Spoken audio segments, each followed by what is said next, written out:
Yo, what is going on, everybody? This is Solar Gaming here, coming in for a little bit different of gameplay. This video is for my friends who are just beginning Dark Souls 3. I told them I'd make a couple videos showing them a little bit of tricks, and at the end of this video here, we're going to be showing you how to get this great sword here in Farron Keep.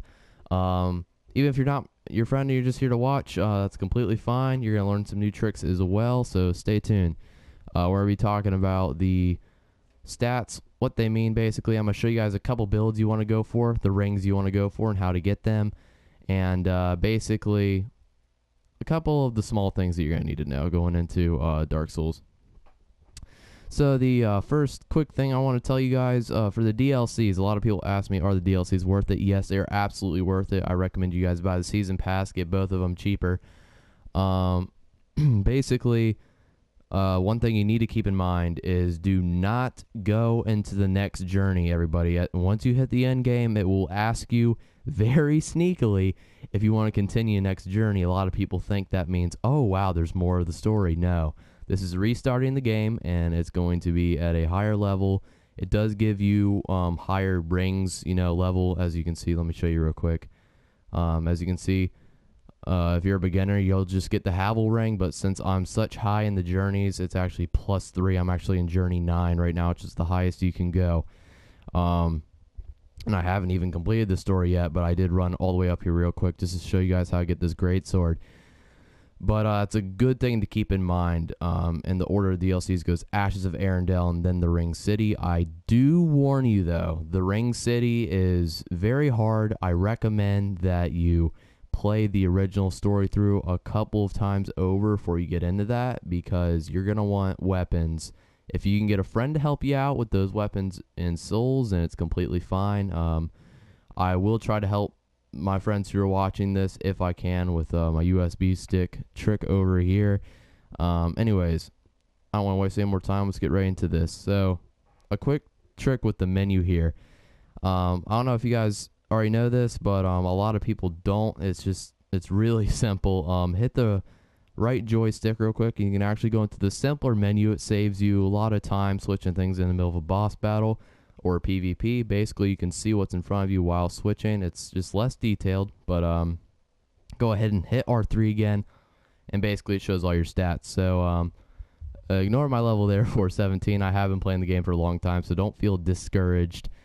Don't feel discouraged at all. I've been playing this game since it came out, so you can tell a long time. I have like 400 hours into this game, so yeah, no life. Anyways, vigor. What does vigor mean? A lot of people don't know what vigor is. It's basically your HP / health. It's how many hits you can take, how long you stay alive, essentially. It's very important. I have 1,728 there, which is a shit ton. You guys probably don't have near that, but that's fine. You will get there someday. Attunement. Okay, so attunement is basically what's going to take control of your FP. This is how many miracles you can cast, spells, fire, pyromancies, that kind of stuff. That is very important, and I'm going to teach you guys how to save that with your Ashen Estus flasks here and your Estus flask, what I think is more important going into the game. I will talk about that in just a second once we get through these.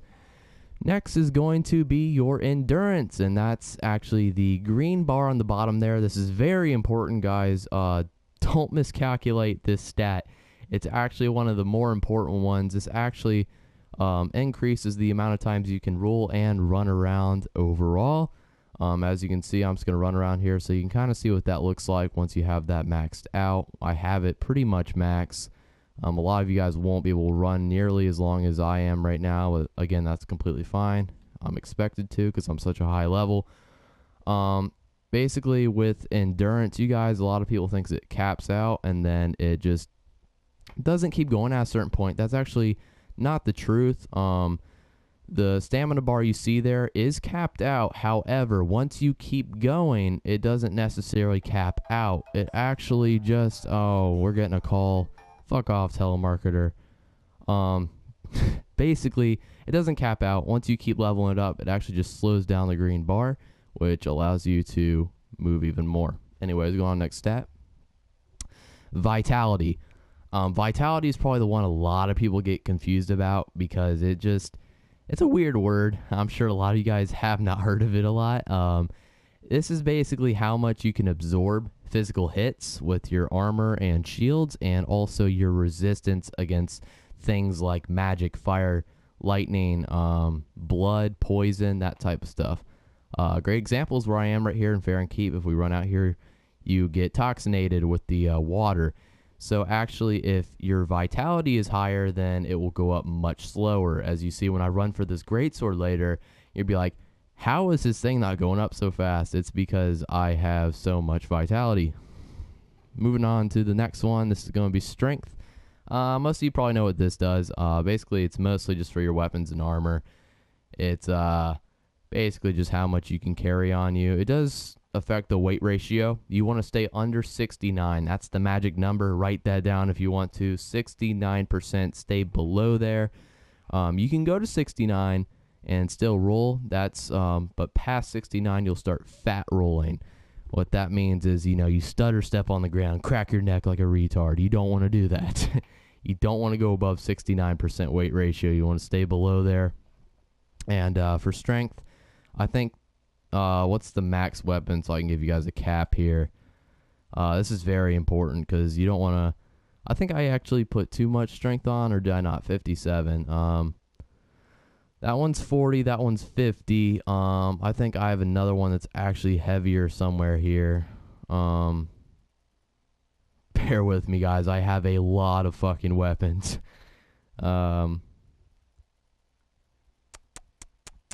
Yeah, so I'd go for a safe bet, guys. I do believe there was one that was 55, so I'd go to 56 on strength just to be safe. Don't go past there, though. Don't waste your stats. This stuff gets very expensive. Like, it costs 1 million souls for me to level up right now. Just one level. Yeah, so it gets very expensive. Strength, cap out at 56. Don't go past there. Anyways, dexterity. This is another important one. It goes just with strength. This is basically, how fast you can run with your armor on, and just the swinging of the sword. How fast you swing your sword, really. And it goes with strength, as you can see there. Look at the attribute requirement. It's got 12 strength and 12 dex. They go together. It comes with the carry and the swing. You got the swivel and the punch. Basically, they go hand in hand. Usually they're about opposite of each other. One's usually much higher than the other. As you can see for the Fume Ultra Greatsword, we have 50 strength required, and then we have, where's the better one? There's the +5.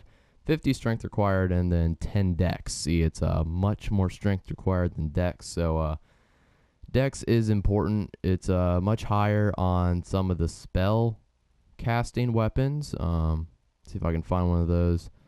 The lighter ones require more dex, basically. That's all you guys got to remember for that.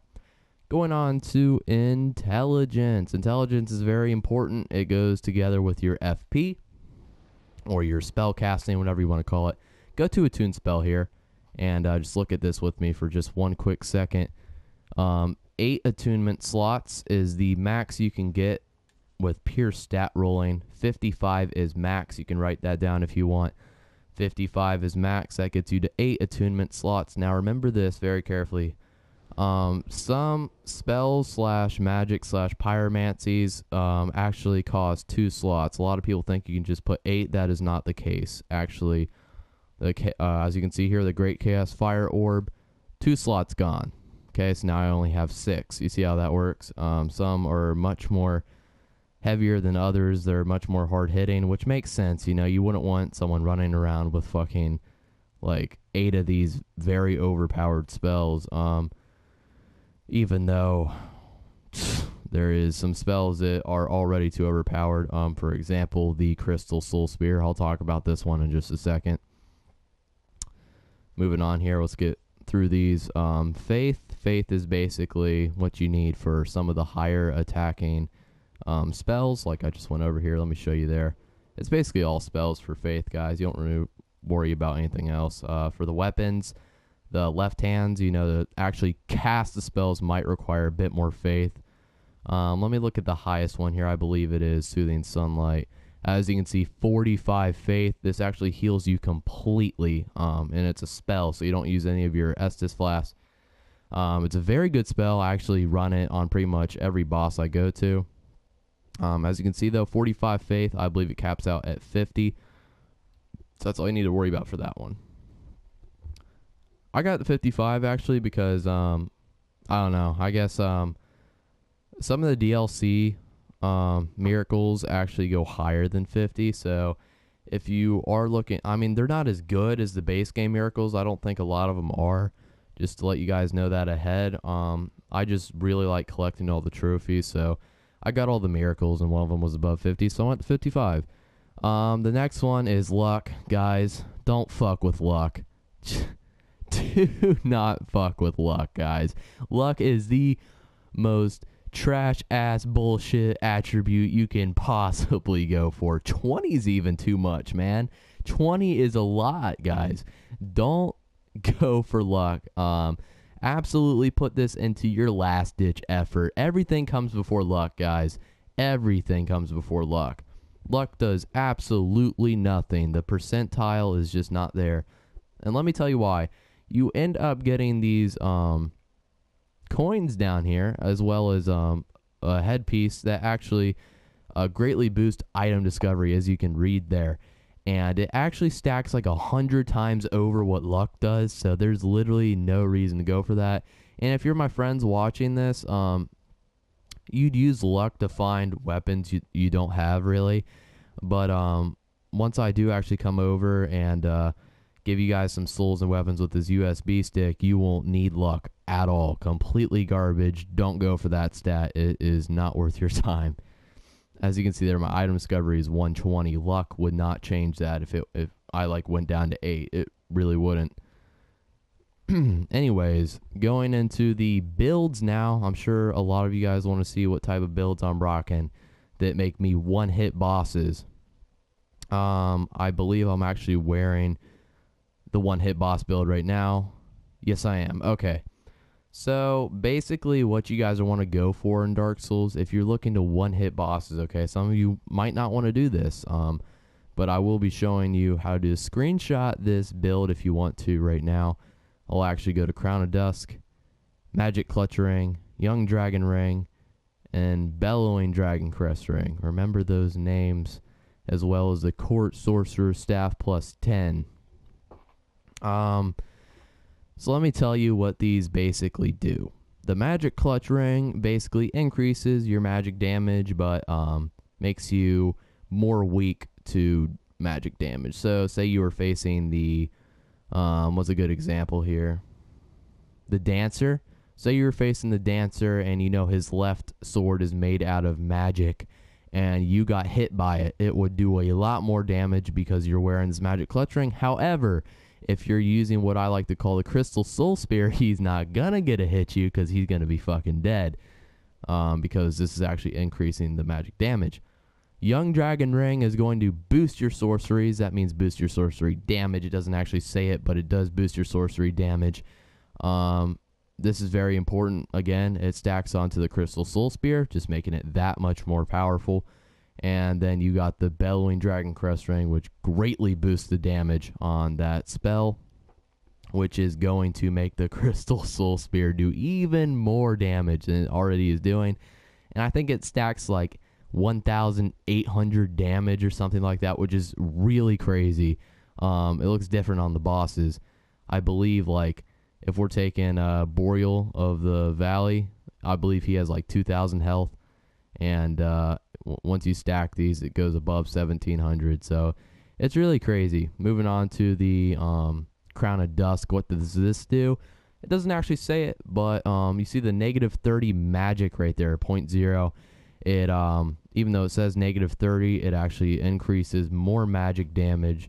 So that's why we wear that, and that's what makes sorceries better than the other things, you know, like miracles and pyromancy. Is that this Crown of Dusk right here does negative 30, which makes more magic damage, and nothing else really does that for the other pyromancies or miracles. We don't have anything that gives us that extra 30, so that's why that one's there.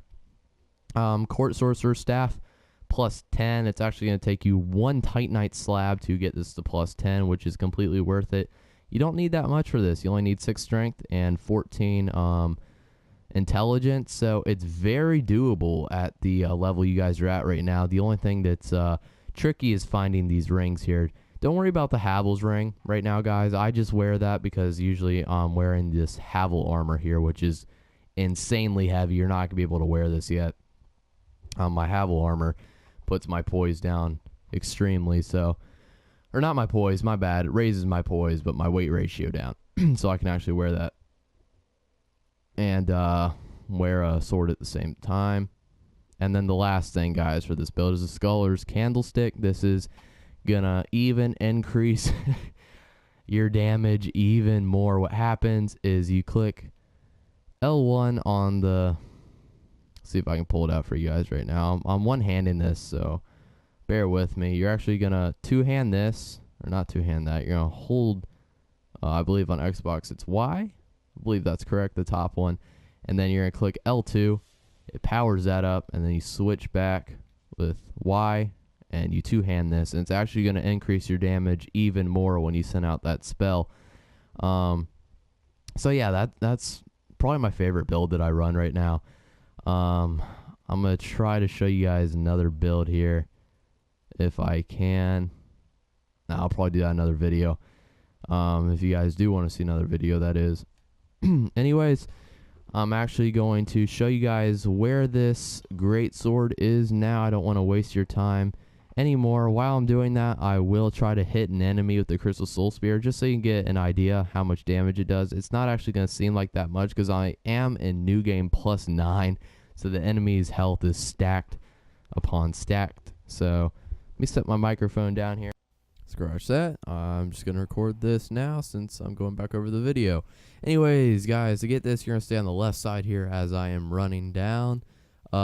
Avoid all the enemies. You don't need to attack them, really, unless they're really a pain in your ass so you can kill them. I can understand. Watch out for that poison bar.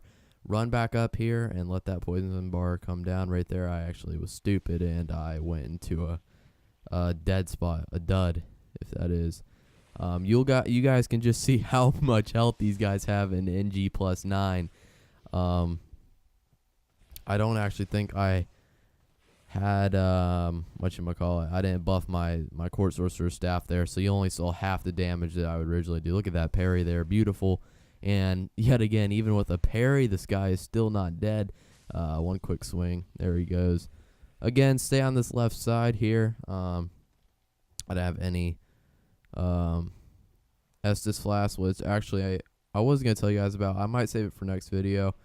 But right now, you guys stick with your Estus Flask. Don't get too crazy with these Ashen until you actually get a really, really good spell build. So once you stay on this left side, you're going to see this pillar here. Go to this pillar on the left side and run all the way to the top here.